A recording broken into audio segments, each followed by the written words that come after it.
नमस्कार जी, राम राम दोस्तों। आपके अपने YouTube चैनल अंसराज सारण जीके में आपका स्वागत है, अभिनंदन है। दोस्तों, हम अध्ययन कर रहे हैं राजस्थान के दुर्गों का। और राजस्थान के दुर्गों में अपने मेवाड़ के जो दुर्गों में हम प्रवेश कर चुके थे, यानी जालोर के दुर्ग पढ़ लिया था। अपन जो आज दुर्ग पढ़ने वाले हैं दोस्तों, वो चित्तौड़ का दुर्ग पढ़ेंगे। वैसे चित्तौड़ में दो दुर्ग हैं, एक भैंसरोडगढ़ और एक चित्तौड़गढ़। तो अपन जो आज अध्ययन करेंगे वो करेंगे किसका? चित्तौड़गढ़ दुर्ग। चित्तौड़गढ़ दुर्ग। चित्तौड़गढ़ दुर्ग जिसे कहते हैं राजस्थान का गौरव, राजस्थान का गौरव कहते हैं इसे कहा जाता है दुर्गों का सिरमौर। दुर्गों का सिरमौर। राजस्थान का ये एकमात्र दुर्ग है जहां पर कहते हैं करसी होती है, यानी एकमात्र दुर्ग जहां पर इसकी करसी होती है। यानी इस दुर्ग में क्या होती है? करसी। उसके बाद में यदि इसकी आकृति की बात करें तो व्हेल मछली के समान। किसके समान? व्हेल मछली के समान चित्तौड़ दुर्ग की आकृति है। और चित्तौड़ दुर्ग है, चित्तौड़ दुर्ग जो राजस्थान का सबसे बड़ा आवासीय या दुर्ग है, लिविंग फोर्ट, सबसे बड़ा लिविंग फोर्ट या आवासीय, सबसे बड़ा आवासीय दुर्ग है। दूसरा आवासीय की बात करें तो जैसलमेर। तो ये तो बेसिक सी बात है। चित्तौड़ दुर्ग है कहां? चित्तौड़गढ़ में। चित्तौड़गढ़ में एक पहाड़ी पड़ती है जिसका नाम है चित्रकूट पहाड़ी। कौन सी पहाड़ी? चित्रकूट पहाड़ी है। और इस चित्रकूट पहाड़ी का पठार है किस नाम से? मेसा का पठार। मेसा का पठार। चित्रकूट पहाड़ी के मेसा पठार पर स्थित है कौन सा दुर्ग? चित्तौड़ दुर्ग। दो नदियों का संगम है इस दुर्ग में। देखो, भौगोलिकता इसकी बड़ी सर्वश्रेष्ठ है। दो नदियां हैं, एक गंभीरी नदी तो एक दूसरी है बेड़च नदी। यानी गंभीरी व बेड़च नदियों के संगम पर है। हालांकि मूल रूप से गिरिदुर्ग ये नहीं कह सकते, हाँ जलदुर्ग की श्रेणी में भी आता है गिरिदुर्ग में, परंतु मुख्यतः ये गिरिदुर्ग है। परंतु अन्य तो ये गिरिदुर्ग, जलदुर्ग भी आता है, वनदुर्ग भी कह सकते हैं, परंतु मूलतः गिरिदुर्ग गंभीरी व बेड़च नदियों के संगम पर मेसा पठार चित्रकूट पहाड़ी पर राजस्थान का गौरव कहते हैं, दुर्गों का सिरमौर, एकमात्र जहां कृषि होती, आकृति व्हेल मछली, सबसे बड़ा लिविंग फोर्ट है। यदि इस दुर्ग के निर्माण की अपन बात करें, देखो इस दुर्ग का जो निर्माण है वो निर्माण वीर विनोद के अनुसार, वीर विनोद बहुत बार आ चुका है, श्यामलदास ने रचना की थी। वीर विनोद के अनुसार वह एक दूसरा ग्रंथ का और हवाला दिया जाता है कुमारपाल प्रबंध के अनुसार। वीर विनोद के अनुसार व कुमारपाल प्रबंध के अनुसार चित्तौड़ दुर्ग का जो निर्माण है वो निर्माण चित्रांगद मौर्य करवाता है। कौन करवाता है भैया? चित्रांगद मौर्य ने चित्तौड़ दुर्ग का निर्माण करवाया था। और इस दुर्ग का नाम चित्रकोट रखा था। क्या नाम रखा था? दुर्ग का नाम चित्रकोट रखता है चित्रांगद मौर्य। और चित्रकोट से धीरे धीरे परिवर्तित होकर ये चित्तौड़गढ़ बन गया। ये जानकारी किससे मिलती है? वीर विनोद से व कुमारपाल प्रबंध से। देखो, वीर विनोद के बारे में लगभग जानते हैं कि वीर विनोद की रचना श्यामलदास करते हैं, जो श्यामलदास मेवाड़ के शंभू सिंह के समय उनके दरबारी थे। हालांकि कुमारपाल जो प्रबंध है, इन कुमारपाल प्रबंध की रचना किसने की? तो कुमारपाल प्रबंध की रचना जैन आचार्य थे। उन जैन आचार्य का क्या नाम था जी? जैन आचार्य का नाम है हेमचंद्र। यानी जैन आचार्य हेमचंद्र ने इसकी रचना की। किसकी? कुमारपाल प्रबंध की। और कुमारपाल कौन था? कुमारपाल चालुक्य शासक होता है, और वो चालुक्य शासक जिसने जैन धर्म की दीक्षा ली थी, और उसी पर आधारित यानी उसी के कार्यकाल के दौरान हेमचंद्र जो जैन आचार्य था, जिन्होंने कुमारपाल प्रबंध की रचना की। कुमारपाल चालुक्य वंश का शासक है। अब तक हम देखें तो चित्तौड़ दुर्ग राजस्थान का गौरव, बेसिक सी है। सिरमौर बेसिक सी बात है, व्हेल मछली के समान सबसे बड़ा लिविंग फोर्ट, पठार मेसा, नदियां दो आएंगी, चित्रकूट पहाड़ी आएगी। यह चित्रकूट पहाड़ी पर है, जैसलमेर का त्रिकूट पहाड़ी पर है। कौन सी पहाड़ी पर? जैसलमेर का त्रिकूट।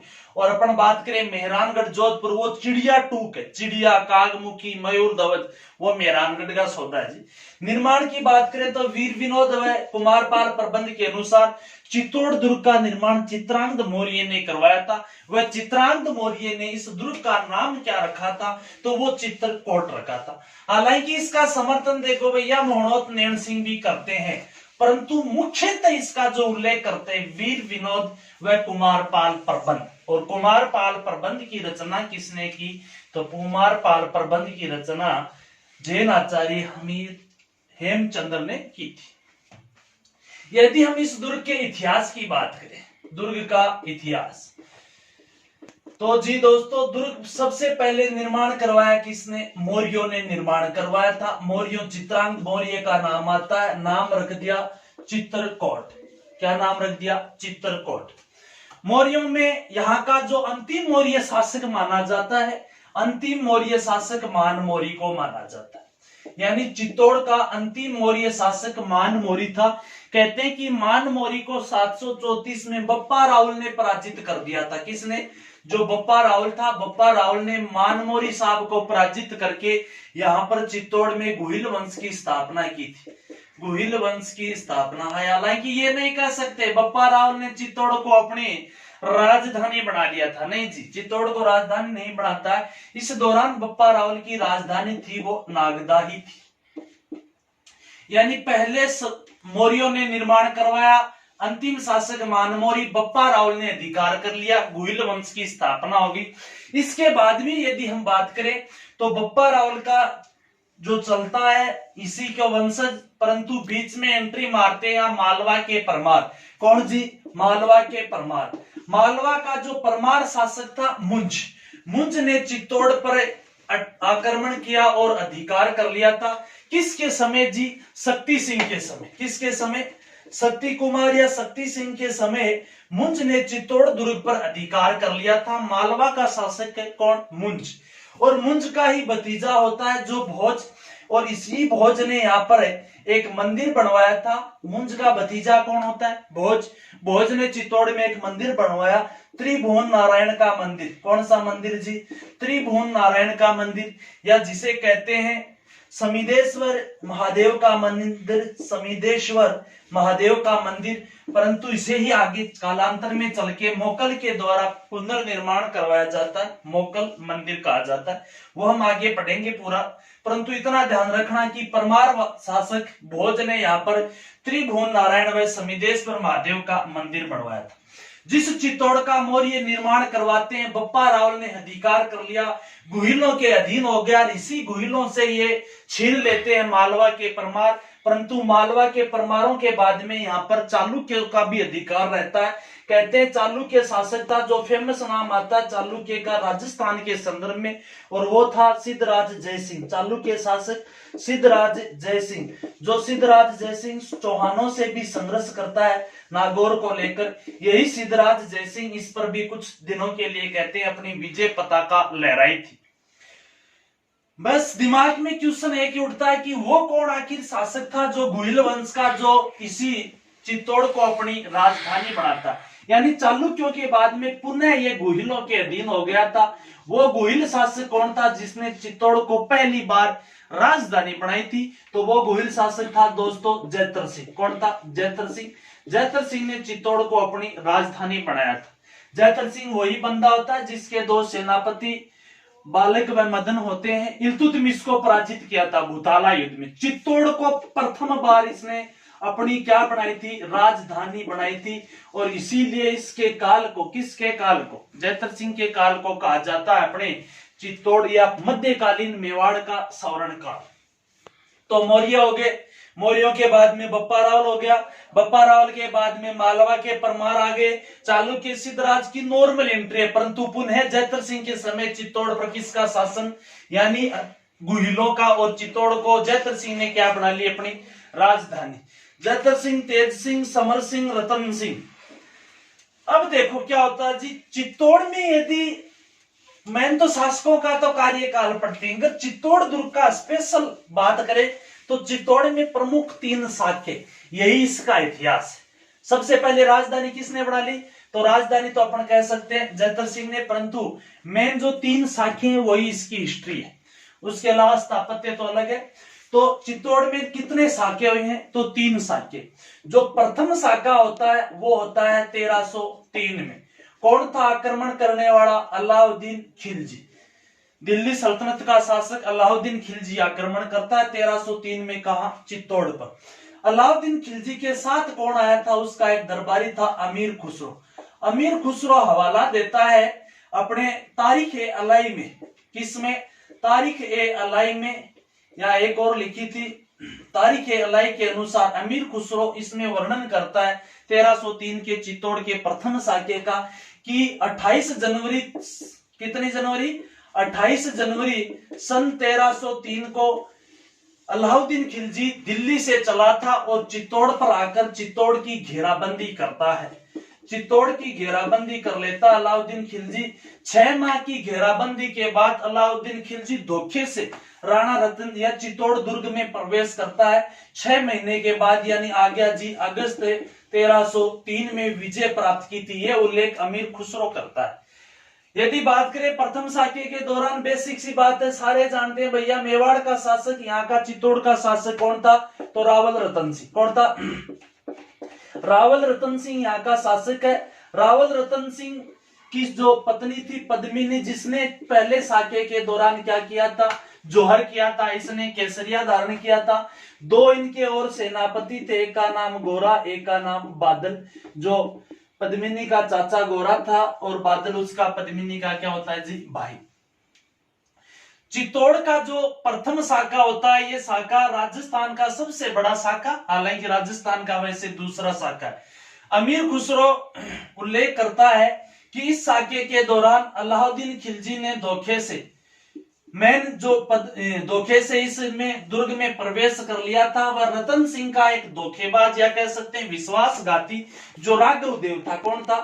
राघव देव। वो अलाउद्दीन से मुलाकात कर लेता। वो सारे पद्मिनी मूवी पूरी देखते हैं, जानते लगे। मेन यहाँ अच्छा क्वेश्चन जो बनता है, अलाउद्दीन खिलजी ने इस दुर्ग पर अधिकार जो अगस्त में किया था, अधिकार करने के बाद इसका नाम क्या रखा था? खिजराबाद नाम रखा था। अपने पुत्र खिजर खां को यहाँ का प्रशासक नियुक्त किया। अपना पुत्र कौन? खिजर खां। खिजर खां खिजराबाद। भैया इसी खिजर खां ने यहाँ पर जो कौन सी नदी थी? गंभीरी नदी। और इस गंभीरी नदी पर एक पुल का निर्माण करवाया था, जो कहते हैं पुल वर्तमान में भी ये है। गंभीरी नदी के पर जो पुल बनवाया था खिजर खां ने, इस पुल पर मेहराबों का प्रयोग किया था। किसका प्रयोग किया था? मेहराबों का प्रयोग किया था इस पुल में। मेहराब क्या होते हैं? जैसे ये 2 पिलर है, देखो इन 2 पिलरों का जो ऊपर की डिजाइन वर्तालुकार इस प्रकार से इनको मिलाया, सपाट में मिलाकर इस तरह से मिलाया जाए गोल राउंड से वर्ताकार, इसे कहते हैं मेहराब। तो इसमें जो पुल है, इस पुल में मेहराबों का प्रयोग किया गया। जो गंभीरी नदी पर पुल बनवाया था, किसने बनाया था? खिजर खां ने। हालांकि अपन पढ़ते हैं जालोर का एक शासक कान्हड़ देव चौहान। कान्हड़ देव वीर गति को प्राप्त हो जाता है, परंतु कान्हड़ देव का एक भाई था मालदेव। कौन था? मालदेव सोनगरा। मालदेव सोनगरा राजस्थान का वो मानस होता है जो अलाउद्दीन खिलजी की अधीनता स्वीकार कर ली थी, क्योंकि रणथंभौर में कोई जिंदा नहीं बचा था। 1301 का पहला साका, 1303 में यहाँ कोई जिंदा नहीं बचा, दूसरा साका। उसके बाद में 1310 का 8 का भी माना जाता, 10 का माना जाता भैया, कौन सा? सिवाना का। उसके बाद में 1311 का वो जालोर का साका, वहां केवल मालदेव सोनगरा एक बचता है जिंदा। कान्हड़ देव भी वीरगति को प्राप्त होता है। मालदेव सोनगरा जो जालोर का चौहान शासक है, अलाउद्दीन खिलजी की अधीनता स्वीकार कर लेता है और अलाउद्दीन खिलजी के पुत्र खिजर खां ने जो ये चित्तौड़ का दुर्ग कालांतर में बाद में किसको सौंपा था? इसी मालदेव सोनगरा को सौंपा था। किसको सौंपा था? मालदेव सोनगरा को, जिसे मालदेव मुच्छाला भी कहते हैं। खिजर खां ने चित्तौड़ का दुर्ग सौंपा था। यानी एक बार फिर चौहानों का अधिकार होता है यहाँ पर मालदेव सोनगरा का। परंतु हमीर देव चौहान, ये हमीर राणा हमीर था। कौन था? राणा हमीर ने 1326 में चित्तौड़ दुर्ग पर पुनः अधिकार कर लिया था। राणा हमीर जो लक्ष्मण सिंह का पोता होता है, सरदार था लक्ष्मण सिंह और सिसोदिया ठिकाने का। और चित्तौड़ के प्रथम साके के दौरान लक्ष्मण सिंह ने अपने पुत्रों सहित बलिदान दिया था। उसी लक्ष्मण सिंह का पुत्र होता है राणा हमीर। राणा हमीर ने चित्तौड़ दुर्ग पर पुनः 1326 में सिसोदियों की एक नई शाखा चला दी थी या सिसोदिया वंश की स्थापना कर दी थी। तो यह था चित्तौड़ का प्रथम शाखा। मेन यहाँ पर आक्रमणकारी कौन है, महारानी कौन थी, शासक कौन था मेवाड़ का, दो सेनापति हैं गोरा व बादल। वैसे यही चीजें ज्यादा है। नाम क्या रखा, खिजराबाद। किसको सौंपा, खिजर खां को। खिजर खां ने क्या किया, एक पुल बनाया है गंभीरी नदी पर। उसके बाद में किसको सौंपा, मालदेव सोनगरा। मालदेव सोनगरा कहां का था, कानड़देव सोनगरा का भाई मालदेव सोनगरा, जिसे मालदेव मुच्छला भी कहते हैं। राजस्थान का एकमात्र बंदा जो अलाउद्दीन की अधीनता स्वीकार करता है, मालदेव मुच्छला भैया। उसके बाद में यदि हम बात करें तो चित्तौड़ में दूसरा शाखा होता है, वो शाखा होता है 1534-35। देखो इस दौरान जो आक्रमणकारी शासक था गुजरात का बहादुर शाह था। कहां का था, गुजरात का बहादुर शाह। चित्तौड़ के दूसरे शाखे के दौरान बहादुर शाह आक्रमणकारी था। बहादुर शाह इंपॉर्टेंट नहीं है, मेन बहादुर शाह का एक सेनापति था। इसका सेनापति कौन था जो नेतृत्व करता है, और वो सेनापति था रूमी खां। कौन था, रूमी खां, बहादुर शाह का सेनापति। मेवाड़ में उस दौरान कौन था, तो मेवाड़ में जो चित्तौड़ की बात करें तो चित्तौड़ में उस दौरान शासन था महारानी कर्मावती। राणा सांगा की पत्नी कर्मावती का शासन था चित्तौड़ पर। और कर्मावती अपने पुत्र को यहाँ पर राजगद्दी पर बैठा रखा था, किसको, विक्रमादित्य को। और ये वही कर्मावती जिसने इस दौरान हुमायूं को भी क्या भेजी थी, राखी। कर्मावती विक्रमादित्य को बैठा रखा है। और विक्रमादित्य इस दौरान नाबालिग था। जो ही बहादुर शाह ने आक्रमण किया था गुजरात के ने, कर्मावती ने विक्रमादित्य व विक्रमादित्य का एक और भाई उदय सिंह, इन दोनों को अपने ननिहाल भेज देती है। ननिहाल कहां, बूंदी। कहां भेज दिया था, बूंदी भेजा था। दुर्ग की रक्षा का जो कार्यभार जो संभाल रहा था वो बाघ सिंह सज्जा सिंह। कौन थे, बाघ सिंह व सज्जा सिंह। तो चित्तौड़ के दूसरे शाखे के दौरान बाघ सिंह व सज्जा सिंह वो मानस होते हैं जी जिन्होंने केसरियात किया था, केसरिया धारण किया था। चित्तौड़ की महारानी उस दौरान कर्मावती ने क्या किया था, जोहर किया था। जो बाघ सिंह होते हैं, बाघ सिंह ने चित्तौड़ दुर्ग का जो पहला दरवाजा ने पांडनपोल, प्रथम दरवाजा पांडनपोल, इसके पास शहीद हो जाते हैं, वीर गति को प्राप्त हो जाते हैं। और बाघ सिंह की जो छतरी या बाघ सिंह का जो स्मारक है वो बाघ सिंह का स्मारक पांडनपोल के पास। किसका स्मारक है, पांडनपोल के पास बाघ सिंह का स्मारक है। प्रथम दरवाजा चित्तौड़ दुर्ग का। चित्तौड़ दुर्ग के ऑल ओवर कितने दरवाजे, यदि बात करें इस प्रकार से घुमावदार रास्ता चित्तौड़ का। और चित्तौड़ दुर्ग के जो 7 दरवाजे, कितने दरवाजे हैं, 7। यदि बात करें प्रथम दरवाजा कौन सा, तो प्रथम दरवाजा है पांडनपोल। कौन सा दरवाजा है, पांडनपोल। चलो अंतिम दरवाजा याद कर लो, सारे याद हो जाएंगे। अंतिम जो दरवाजा था ना इसका, ये अंतिम दरवाजा है रामपोल। के नाम है जी, रामपोल। राम का भाई कौन था, लक्ष्मण, तो इसके पास वाला है लक्ष्मण पोल। 7वां दरवाजा रामपोल है, छठा दरवाजा कौन सा है, लक्ष्मण पोल है। दोनों भाई क्या है, जोड़ले थे। तो भैया 7वां छठा, छठे के बाद में 5वां, तो 5वां जो दरवाजा वो है जोड़ला पोल, जोड़ला पोल। उसके बाद में जो चौथा दरवाजा है वो है गणेश पोल। कौन सा है, गणेश पोल है। अब देखो जी ये जो है चौथे बाद में तीसरा दरवाजा हनुमान पोल। कौन सा पोल, हनुमान पोल। और जो दूसरा दरवाजा है ये दूसरा दरवाजा है भैरव पोल। इस प्रकार से चित्तौड़ दुर्ग के कितने दरवाजे हैं, तो चित्तौड़ दुर्ग के पूरे 7 दरवाजे। चित्तौड़ दुर्ग का जो पांडनपोल दरवाजा, इस पांडनपोल दरवाजा जो पहला दरवाजा है, इस दरवाजे के पास किसके स्मारक है, तो बाघ सिंह का स्मारक है। अपन ये कह सकते हैं किसका स्मारक, तो बाघ सिंह का। यदि हम बात करें जो तीसरा दरवाजा है ना हनुमान पोल, तीसरे दरवाजे हनुमान पोल है। इस हनुमान पोल के जस्ट नजदीक में सज्जा सिंह वीरगति को प्राप्त हुए थे। कौन, सज्जा सिंह। और सज्जा सिंह ने वीरगति कहां प्राप्त की थी, हनुमान पोल के नजदीक। तो हनुमान पोल के पास में सज्जा सिंह का क्या है, स्मारक है। याद रहे दोस्तों, यदि भैरव पोल जो दूसरा दरवाजा, हनुमान पोल तीसरा दरवाजा, भैरव पोल है व हनुमान पोल, इन दोनों के मध्य चित्तौड़ दुर्ग का जो तीसरा शाखा हुआ था, उस दौरान वीरगति को पाने वाले जयमल राठौड़ व जयमल का भतीजा कौन, कल्ला राठौड़, इन दोनों का स्मारक व छतरी है भैरव पोल व हनुमान पोल के मध्य। बच गया तीसरे शाखे का एक बंदा और कौन, फत्ता सिसोदिया, और जिसकी राम पोल के पास है, यहाँ पर फत्ता सिसोदिया का स्मारक राम पोल के पास है। तो दोस्तों ये था चित्तौड़ का दूसरा शाखा। इसमें याद रखने वाली बात इतनी है, आक्रमणकारी कौन था, तो गुजरात का बहादुर शाह अपने सेनापति रूमी खां के साथ आया था। महारानी कौन थी, तो कर्मावती अपने पुत्र विक्रमादित्य को राजगद्दी पर बैठा रखा था। अपने पुत्र विक्रमादित्य व अपने पुत्र उदय सिंह को भेज दिया ननिहाल। बाघ सिंह सज्जा सिंह दोनों को यहाँ दुर्ग की रक्षा रानी स्वयं ने, महारानी कर्मावती जो राणा सांगा की पत्नी होती है, स्वयं जोहर करती है, और बाघ सिंह सज्जा सिंह केसरिया धारण करते हैं। बाघ सिंह पांडन पोल के पास है, तो यहाँ पे बात करें सज्जा सिंह हनुमान पोल के पास वीरगति को प्राप्त होते हैं। हालांकि अंतिम जो रामपोल है, फत्ता सिसोदिया, वहां स्मारक है जो तीसरे शाखे की। अंतिम और लास्ट जो चित्तौड़ का तीसरा शाखा था, वो तीसरा शाखा 1567-68 में हुआ था। आक्रमणकारी की बात करें तो कौन था, अकबर। चित्तौड़ का शासक कौन था, तो वो था उदय सिंह। ये वही उदय सिंह है जिसने इस दौरान 1559 में उदयपुर की भी क्या कर ली थी, स्थापना कर ली थी।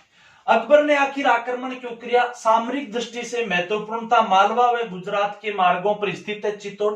उसके बाद में यदि लड़ाई का जो मेन कारण था, वो मालवा का एक बाज बहादुर था। मालवा का बाज बहादुर, जो मालवा का बाज बहादुर होता है, मालवा का बाज बहादुर अकबर से रुष्ट होकर, या कह सकते हैं अकबर के विरुद्ध में उदय सिंह की शरण में आ जाता है। उसके बाद में अकबर ने अपन पढ़ते हैं आक्रमण किया था 1562 में मेड़ता व नागौर पर। मेड़ता व नागौर का कौन, जयमल राठौड़, और अकबर से पराजित होकर जयमल राठौड़ भी किसकी शरण में आ गया था, उदय सिंह की शरण में आया था जयमल राठौड़। फिर भी उदय सिंह जो था ना, उदय सिंह का एक पुत्र होता है शक्ति सिंह। कौन, उदय सिंह स्वयं का पुत्र कौन, शक्ति सिंह। शक्ति सिंह भी कहते हैं अपने पिता से रुष्ट होकर अकबर की शरण में चला गया था।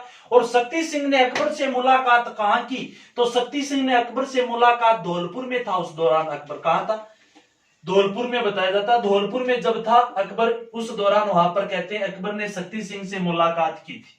जो भी अपने याद इतना रखना, शक्ति सिंह अकबर की शरण में चला गया।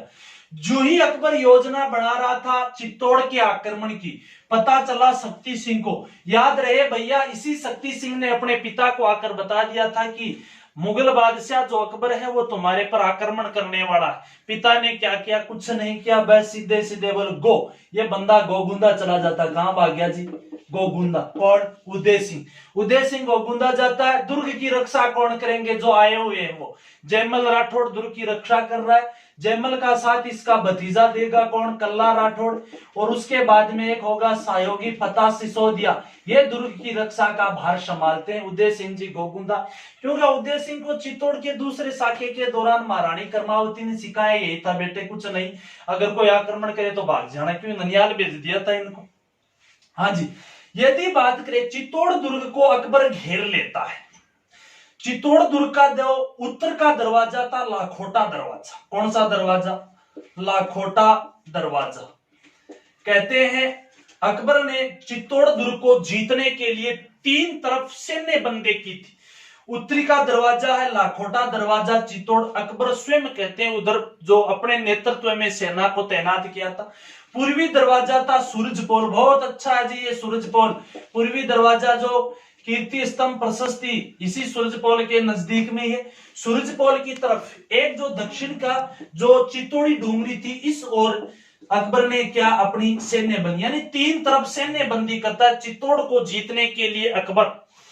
इस दौरान कहते अकबर ने यहाँ पर एक कृत्रिम टिल्ले का निर्माण करवाया था। कृत्रिम टिल्ला, मिट्टी का वो कृत्रिम टिल्ला जिसपे बैठकर यानी दुर्ग को देखा जा सके पूर्णतया जो दुर्ग की हलचल। कहते हैं इस मिट्टी के टिल्ले में बनाने में जो व्यक्ति एक तगारी या जो तगारी मिट्टी डालता था उसे एक मोहर दी जाती थी, इसीलिए इसको मोहरी नगरी भी कहते हैं। क्या कहते हैं, मोहरी नगरी।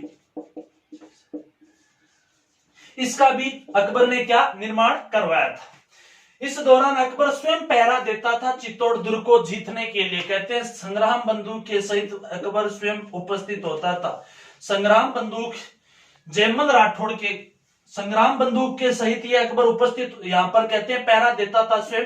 यहाँ पर ये जयमल है, ये जयमल राठौड़ के संग्राम बंदूक से ही गोली लगती है अकबर की।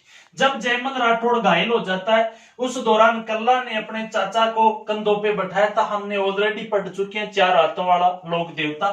वह लोक देवता जो अकबर से संघर्ष करता है कल्ला राठौड़, वह लोक देवता जो गजनवी से युद्ध करता है वो गोगा जी। ठीक है, उस दौरान कहते हैं जयमल राठौड़ है वो और कल्ला राठौड़ वीर गति को प्राप्त होते हैं। जयमल राठौड़ व कल्ला राठौड़ की जो स्मारक है दूसरा दरवाजा और तीसरा दरवाजा, दूसरा भैरव पोल, तीसरा हनुमान पोल, उन दोनों के बीच में जयमल राठौड़ व कल्ला राठौड़ दोनों की भैरव पोल व हनुमान पोल के बीच में क्या स्मारक बने हुए। तो इस बंदे फतेह सिसोदिया का स्मारक जो राम पोल के पास है।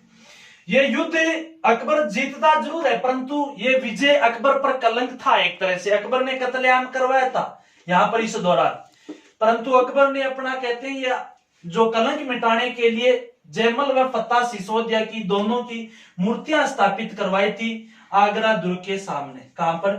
आगरा दुर्ग के सामने हाथी पर सवार मूर्तियां जयमल व फतेह सिसोदिया की अकबर करवाता है।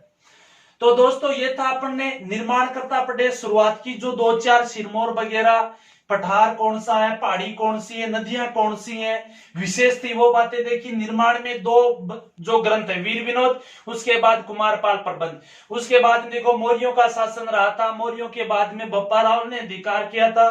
मालवा आता है, मालवा का मुंज अधिकार कर लेता है, मुंज का भतीजे ने यहाँ निर्माण भोज परमार था उसने करवाया था। उसके बाद में जयद्रथ सिंह ने इसको राजधानी बनाया था। हालांकि मेन इसमें इतिहास देखें तो 3 जो मेन शाखे होते हैं। तो इसका जो राजनीतिक इतिहास था चित्तौड़ का वो हमने देख लिया। अब जो शेष बचा वो चित्तौड़ की स्थापत्य कला देखनी है।